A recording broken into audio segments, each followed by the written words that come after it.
Santos Americanos. Olá, seja bem-vindo ao Santos Americanos. Eu sou César do perfil Decas Web e junto com o Marcão do Castelo vamos comentar se existe uma relação entre as duas vitórias recentes do América no Brasileiro e a escalação pelo técnico Fabian Bustos de jogadores mais novos na equipe titular. A renovação da nossa esperança em permanecer na Série A passa pela maior utilização dos garotos da base e do Rodrigo Varanda? E vamos falar também da nova contratação para o gol do Coelhão, o Washington Aguirre. Mas antes de começar, inscreva-se no nosso canal do YouTube para que possamos alcançar o número cada vez maior de torcedores do América. Acompanhe também o Instagram e o Facebook do Santos Americanos, do Marcão do Castelo e do Decas Web e siga o Twitter do @SantosAmericanos. Marcão, no domingo passado o América obteve sua segunda vitória seguida na Série A pela primeira vez na competição, voltou a não levar gol depois de 2 meses, deixou a lanterna e, coincidentemente ou não, contou com os garotos da base Matheus Henrique, Júlio César, Rodriguinho e o Breno em campo, além do ainda garoto Rodrigo Varanda. Para você, a renovação da esperança em permanecer na Série A tem a ver com a entrada deles? Fala, César, my bro, torcedor do América Futebol Clube, um pouco mais animado. Faz sentido o que você está falando. Obviamente que o mais importante era a vitória, né? Contra o Santos, que é um adversário direto nessa luta contra o rebaixamento. Eu até implorava aqui nos episódios passados que o importante era ganhar, fosse jogando feio, mas ganhando era o que mais importava. E não levando gol, obviamente, melhor ainda. E nesse jogo contra o Santos, aconteceram as 3 situações que a gente poderia considerar pouco provável, né? Ou improvável. Ganhar, não levar gol e jogando bem. E, ao meu ver, parte e muito do que aconteceu foi da escalação dos jogadores que a gente implorava. A gente não pedia, a gente implorava. A gente implorava a escalação do Breno, a gente implorava o Rodriguinho, principalmente você. Você comentava em muitos episódios atrás, quando o Rodriguinho nem estava sendo relacionado ao banco de reservas, você falava, e o Rodriguinho? Cadê o Rodriguinho? Então você sempre foi um defensor do Rodriguinho. O Varanda, ele foi crescendo ao longo da competição. Parece que aqueles gols perdidos, de alguma forma, também é suposição, né, galera? Isso foi bom para ele se cobrar um pouco mais, e até as entrevistas dele, as reações dele, você vê que é um cara que tá querendo fazer acontecer. O Júlio, que jogou mal contra o Fortaleza, mas muito pelo Burgos, né, pelo time. Aquele dia todo mundo jogou mal contra o Fortaleza, mas o Júlio é um cara que para mim tem que ser titular. E o Matheus Henrique também, que estava sendo pouco aproveitado. Então, estou falando que pela primeira vez nos últimos meses, quando saiu a escalação do América, eu falei assim, gostei da escalação. Talvez a única substituição seria o Júlio no lugar do Maidana, nesse jogo contra o Santos, né?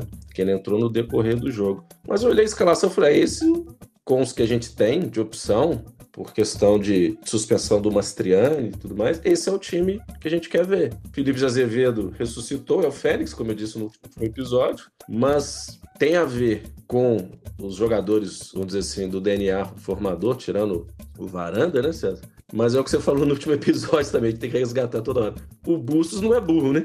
Ele já viu quem são os jogadores, com quem que ele pode contar. E no pouco tempo que ele está no América, ele já viu que essa meninada é que quer mostrar serviço. E o esquema dos 3 zagueiros, que a gente até comentou, colocou na pesquisa, na enquete, né, do canal, que toda terça-feira a gente coloca, mais de 80% dos torcedores do América colocaram que preferem o esquema de 3 zagueiros. E tem dado certo.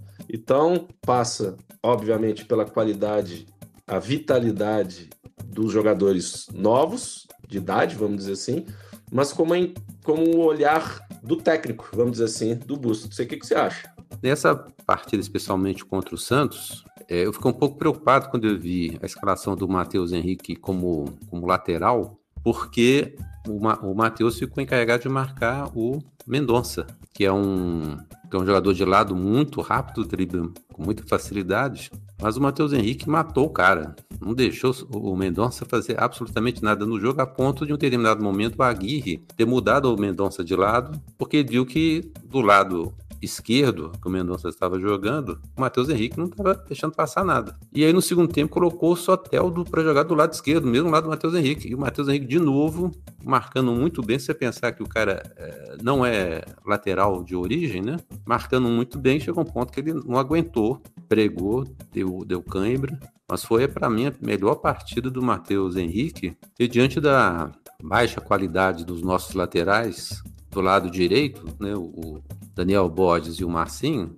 é muito mais jogo investir num cara desses. Pode-se dizer que o time do Santos é um time fraco, mas o Matheus, e não só o Matheus, o Breno, o Júlio, o próprio Aranda, né, que não é da base, e o Rodriguinho, né, como você disse, quanto tempo eu tô falando do Rodriguinho, né? O Rodriguinho, quando entrou no time do América, ele mostrou potencial e não estava sendo aproveitado, sendo preterido, né, em função de Alê e de outros que jogaram ali na posição. E além disso, né, além desse que a gente falou, tem o Renato Marques, que ainda está aguardando uma boa oportunidade, uma boa sequência. Foi talvez o meu único senão dessa partida contra o Santos, foi a não entrada dele. Tem o Adson, que já tem algum tempo que ele está fazendo a transição. E contra o Fortaleza, o Bustos também lançou o Samuel e o Paulinho. Então a gente vê assim, uma mudança de mentalidade, porque o Mancini subiu com a maioria desses jogadores, só que ele subiu, mas não deu oportunidade para eles. Eles jogaram muito pouco. E agora a gente vê a diferença de ter jogadores realmente motivados, querendo aparecer para o mercado. São jogadores de início de carreira, né? Ao contrário de vários que estão na América, que estão em final de carreira, já conquistaram o que tinham que conquistar. Essa turma aí é que tem, igual o termo que você usou, vitalidade, né? E tem qualidade também para tocar essa, como diria o outro, essa bagaça para frente aí, né? Porque o time do América precisa recuperar, precisa correr muito e principalmente precisa correr atrás do prejuízo. Então vai ser essa meninada aí é que vai dar o gás. Agora, fica a dúvida, Marcão, porque passado esse período sem jogos, aí, data FIFA, como é que o Bustos vai formar esse time? Porque o Mancini também tem determinado momento, quando o América desistiu da Sul-Americana e a própria Copa do Brasil, ele começou a escalar esses meninos, e os meninos foram indo, o América foi passando por fases, depois ele começou a colocar o time normal, né? Colocar o time velho, vamos dizer assim. A panelinha, né? A panelinha, pode falar, a panelinha.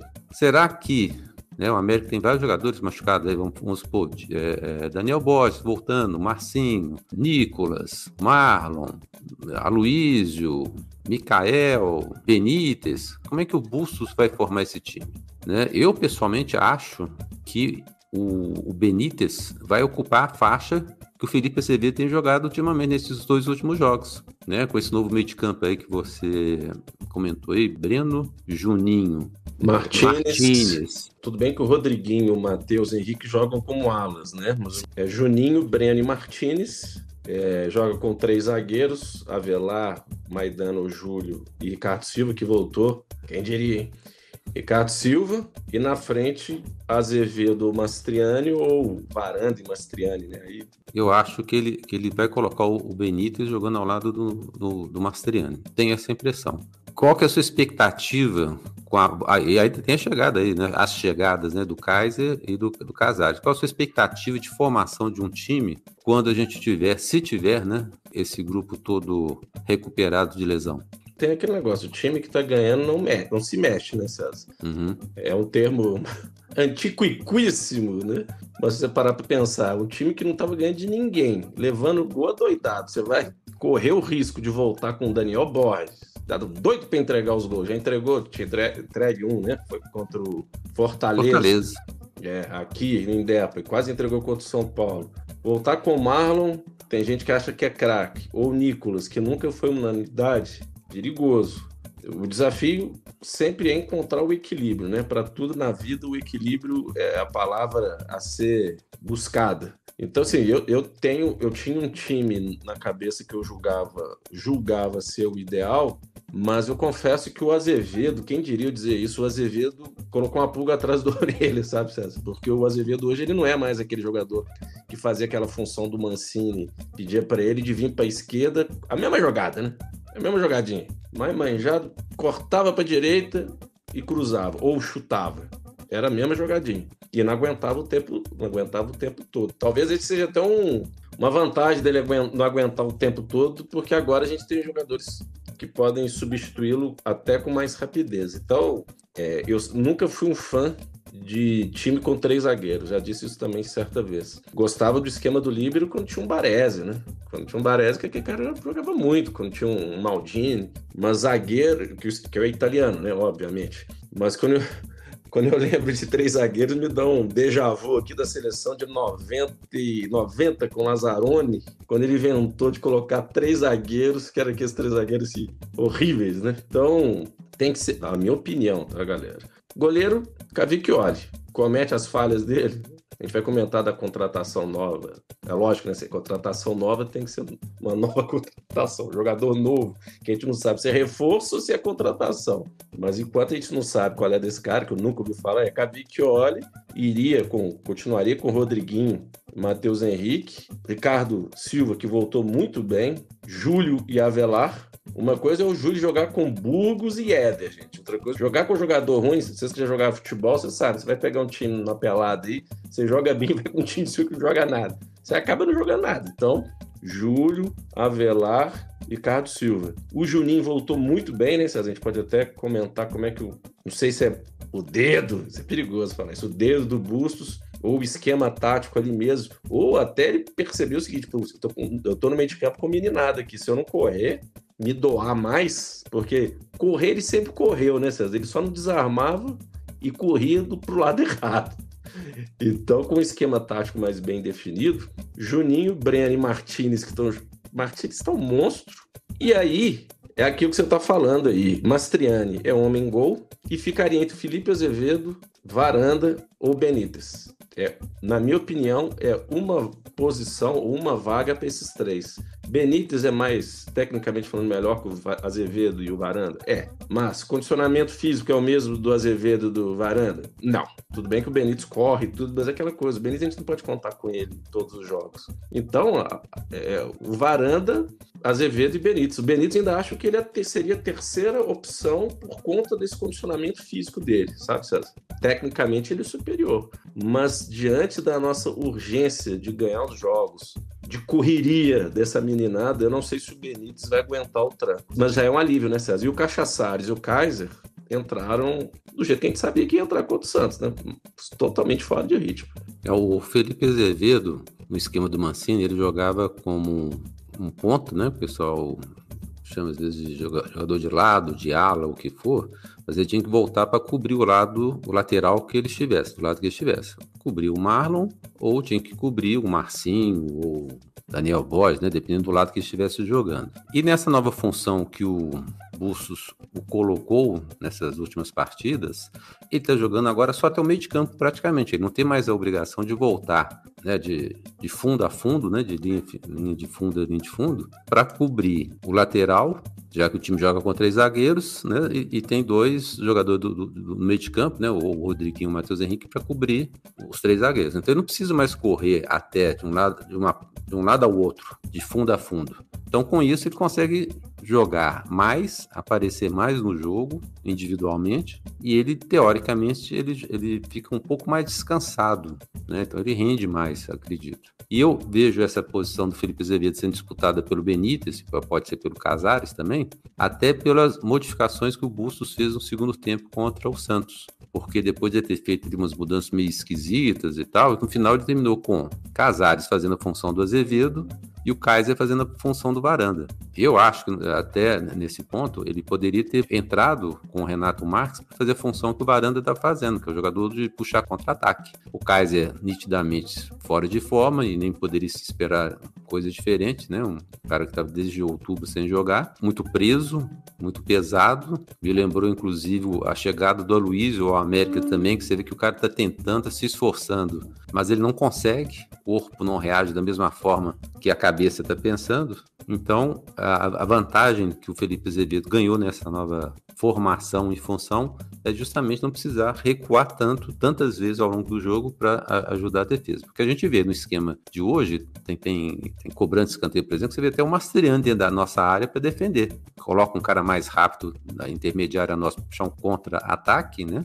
Mas o normal agora é o Felipe Azevedo jogando um pouco mais à frente. Sobre o Juninho, a gente até comentou antes do episódio começar, eu pessoalmente não sei se o Juninho melhorou porque o meio de campo do América melhorou, o time como um todo melhorou, ou se foi o contrário. Quem influenciou quem? E o Bustos deu uma entrevista após o jogo, falando que ele resolveu entrar com o Breno para ter como volante, né? Para ter uma saída de bola mais qualificada.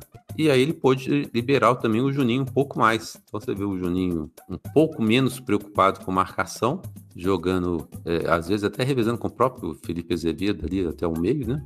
E eu acho que isso ajudou muito o futebol dele e ajudou o América, né? 2 jogos do Juninho bem, ele sempre foi o motor desse time.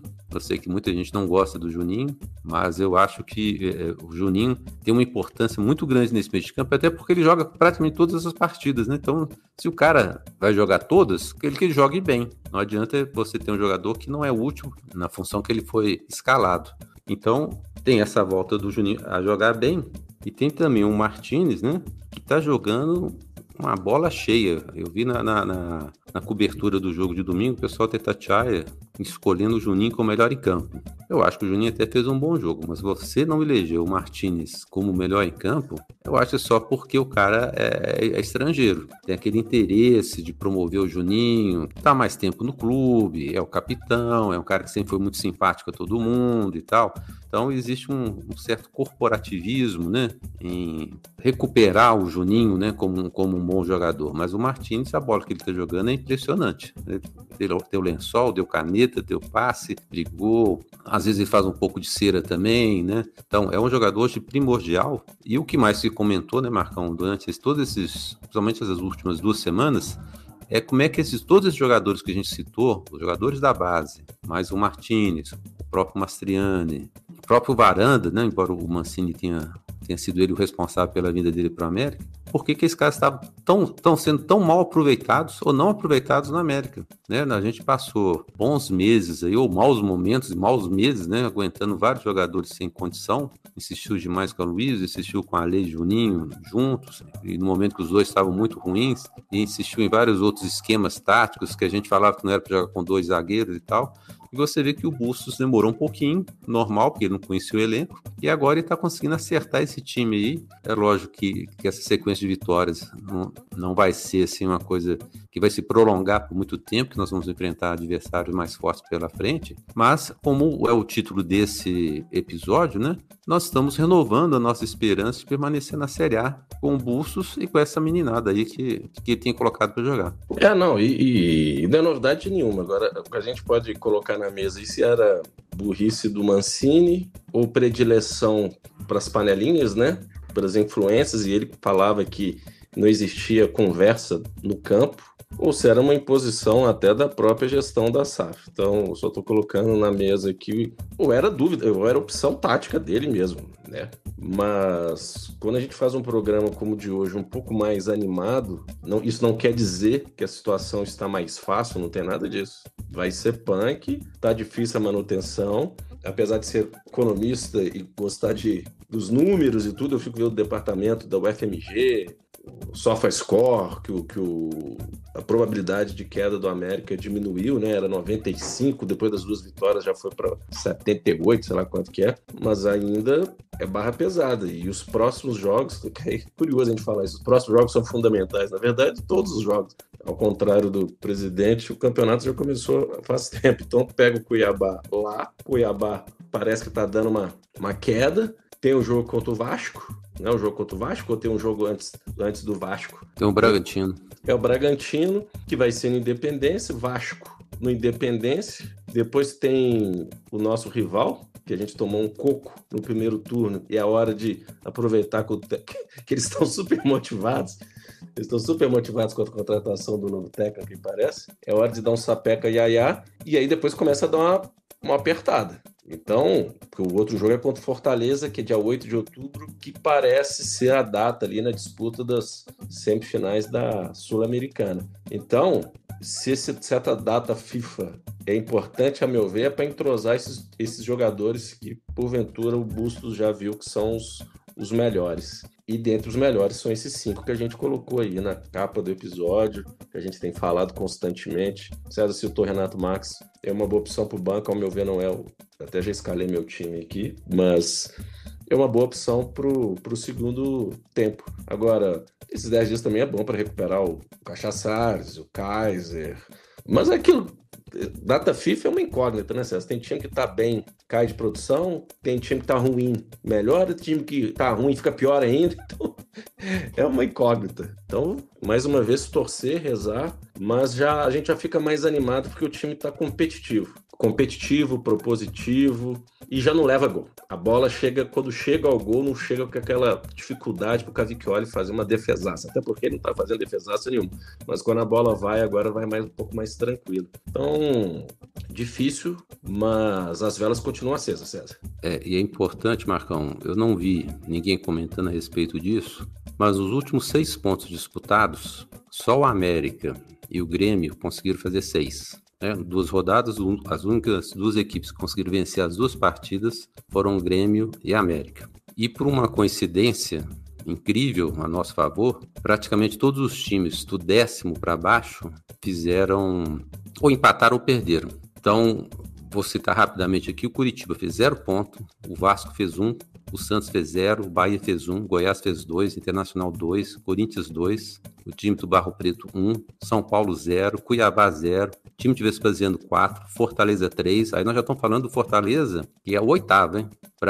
O Fortaleza 3, Atlético Paranaense 2, Bragantino 3, Fluminense 4, Flamengo 4, Grêmio 6, Palmeiras 4, Botafogo 3. Então o América conseguiu recuperar, para alguns times, até 6 pontos, para outros 5, outros 4, né? Então, foram 2 rodadas perfeitas para o América. E mesmo assim, permaneceu na zona de rebaixamento. Tamanha era o distanciamento que a América tinha desses outros times, né? Um outro dado importante, né? A gente tem trabalhado muito com 45 pontos, né? Que é o número médio para permanência na Série A, mas a posição do Bahia, que é o primeiro time fora da zona de rebaixamento, hoje ele tem 22 pontos em 22 jogos. Isso indica que se permanecer com esse nível de aproveitamento, quem tiver 38 pontos na 38ª rodada, permanece na Série A. Lógico, a gente tem que trabalhar para fazer a maior pontuação possível. Lógico que o América vai pegar o Bahia, o América ainda vai pegar o Vasco 2 vezes, vai pegar Internacional, o time do Barro Preto. Então, assim, a chance do América permanecer, embora estatisticamente ainda sejam baixas, elas são reais. Principalmente se o time voltar a jogar o que jogou contra o Santos e contra o São Paulo. Se voltar a jogar o que jogou contra o Fortaleza, especialmente na primeira partida da Independência, a gente pode tirar o coelhinho da chuva, né? Não é o cavalinho da chuva, é o coelhinho da chuva, porque não vai conseguir permanecer. E no nosso caso, aí, voltando um pouquinho sobre os 10 dias da data FIFA, né? O meu medo é o time piorar. É o Bustos, ao contrário do que a gente está falando, resolver voltar com o Marcinho, resolver voltar com o Nicolas, com o Daniel Borges e tal. Deus me livre. Porque, assim, dessa turma toda aí, quem que interessa pra gente que volte a jogar? É o Mastriani, que não está lesionado em nada, estava suspenso, e o Benítez. O resto da turma, Marcinho, Daniel Borges, Marlon, Nicolas, Aloísio, Mikael... O Wellington Paulista, que suspenso. Essa turma aí, pra gente não faz diferença nenhuma. Vou mandar embora. Inclusive, eu já falei para criar a lista de dispensa para mandar esses todos embora. Exatamente. Então, o meu medo é que essa turma se recupere e que o Bustos, pensando de uma forma diferentemente do que a gente está falando aqui agora, resolva voltar com essa turma por achar que é jogador mais experiente, cascudo, que é muita responsabilidade em cima dos meninos, que é o papo que normalmente esse pessoal gosta de dar para não utilizar jogador mais novo. Importante a gente destacar aqui que o Varanda foi o que correu para a torcida para comemorar o gol, né?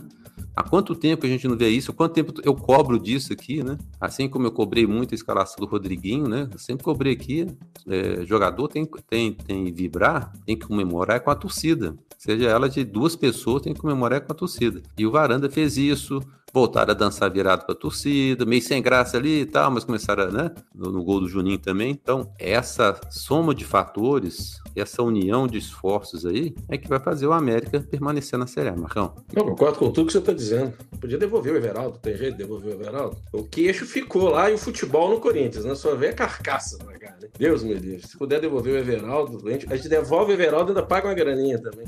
E agora nós vamos falar da nova contratação do América, que é a chegada do goleiro Washington Aguirre, um uruguaio. E Marcão, semana passada, né, no episódio passado, a nossa bola de cristal, como você gosta de dizer, e como eu gosto de dizer, os pais de Santos aqui, a gente estava comentando que o América podia trazer um goleiro, né? Aí o América trouxe um goleiro, mas o América vai trazer um goleiro que esteja parado pelo menos desde outubro. Pois é, estão trazendo um goleiro que está parado desde setembro, mais ou menos naquele perfil que a gente está acostumado com as contratações recentes do América. O lado bom dessa contratação, diferentemente do Kaiser, é que o Aguirre estava parado, ele brigou com o clube, né, lá do México, ele foi encostado, inclusive fizeram uma sacanagem danada com ele, ficaram 6 meses sem pagá-lo, estavam morando num quarto de hotel. Eu vi uma entrevista dele para um jornalista uruguaio, e ele saiu depois de uma briga política dentro do clube.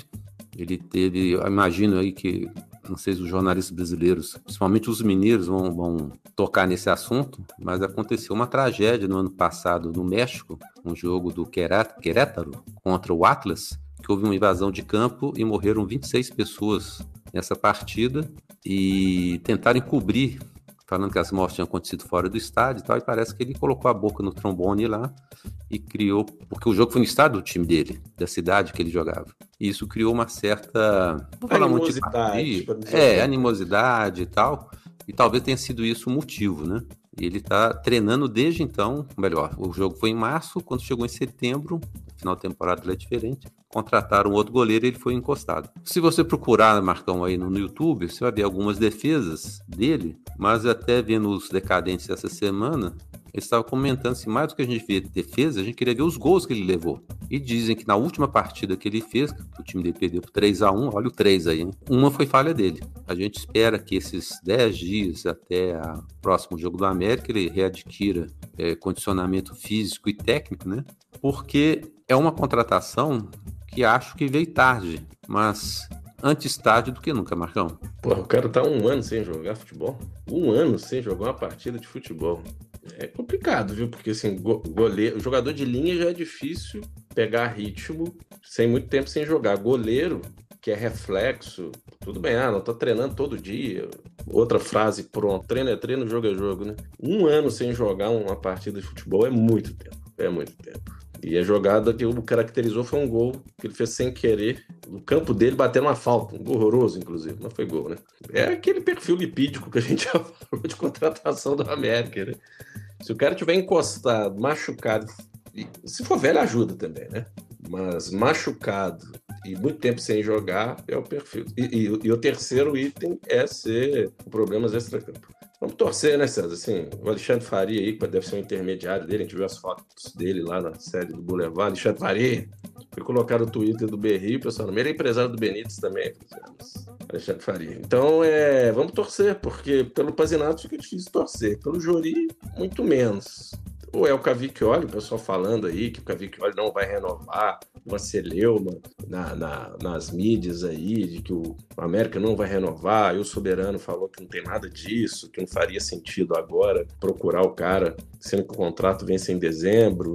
E a gente sabe que isso também é meio lero-lero, né, César? Eu acho que deve depender muito se o América vai ficar na Série A, se não vai ficar. Então, é até bom colocar essa pulga atrás do orelho do Cavicchioli também, de não procurá-lo ainda para renovação, para o cara ficar esperto.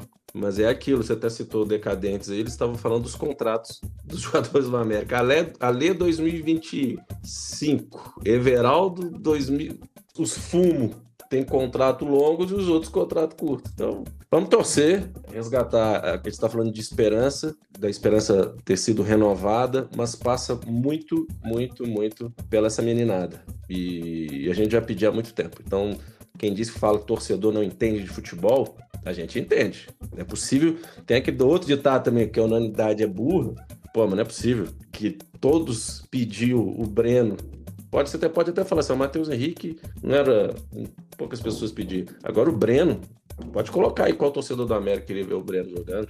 Acredito que 100%. Ou quem não quer o Alê como titular no time. Quem não quer ver o Marcinho. Burgos.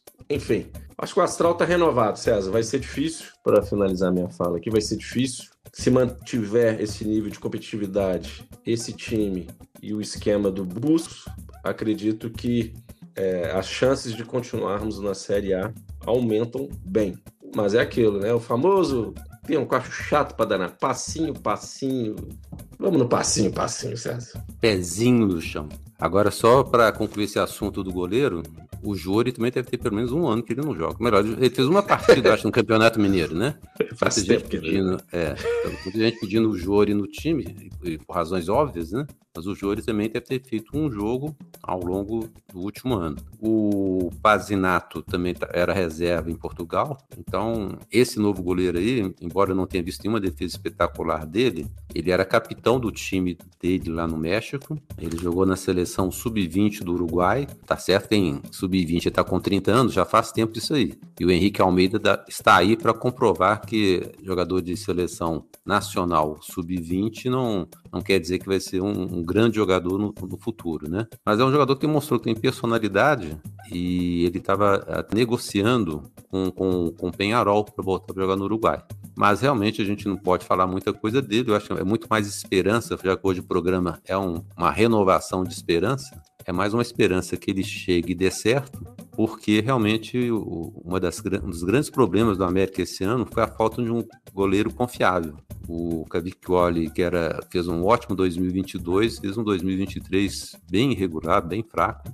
A gente espera até que ele volte a jogar como antes. Mas é bom ter pelo menos um goleiro de um nível mais alto para que ele se sinta ameaçado. E eu acho que talvez a falta de reservas à altura tenha até prejudicado o Cavicchioli. E sobre as renovações, Marcão, tem vários jogadores vencendo o contrato no final do ano, com essa possibilidade de ser rebaixado. O América não vai renovar o contrato de ninguém, não faz sentido você abrir negociação agora, né? Com exceção do Varanda aí, né, que está se destacando, né? Não faz sentido nenhum você pensar em renovar com o Cavicchioli, com o Marcinho, ou com outros jogadores aí. Depois a gente vai fazer um programa específico sobre jogadores que devem ou não devem permanecer, mas isso a gente vai fazer mais à frente, mais no final da temporada, né? Mas eu acho também que não é hora de abrir negociação com qualquer jogador, porque aquele que não for procurado, ele pode vir a demonstrar insatisfação dentro de campo. E um deles que vai terminar o contrato no final do ano é o Felipe Azevedo. Queremos agradecer aos fiéis santos ouvintes americanos que ao longo da semana se inscreveram em nosso canal, participaram da enquete, curtiram ou deixaram comentários no YouTube e Spotify, como o Adolfo Parenzi, Adriano Carvalho, Aloysio de Araújo Prince, Carlos Eduardo Rocha, Diego Henrique, Flávio Azevedo, Cláudio Vilela, Joaquim Botinha, José Alves Aguiar, Lucas Lopes, Lúcio Melo, Roberto Lopes de Oliveira Neto, Samuel Avelar Júnior, Sérgio Souza e Tetatuia 18. O nosso agradecimento também aos que contribuíram para a manutenção do canal através de chave Pix para podcastsantosamericanos@gmail.com da Caixa Econômica Federal. Agora que você ouviu o episódio de hoje, deixe o seu comentário, sugestão de tema no nosso canal do YouTube, mesmo que esteja nos ouvindo por uma das plataformas de áudio em que o programa está disponível. E se está nos ouvindo pelo Spotify, você pode deixar o seu comentário na própria plataforma. Agradecemos a todos vocês que nos acompanharam até aqui. Na semana que vem estamos de volta com um novo episódio. Abraços e Marcão, até o próximo programa. Acredita, América! Santos América.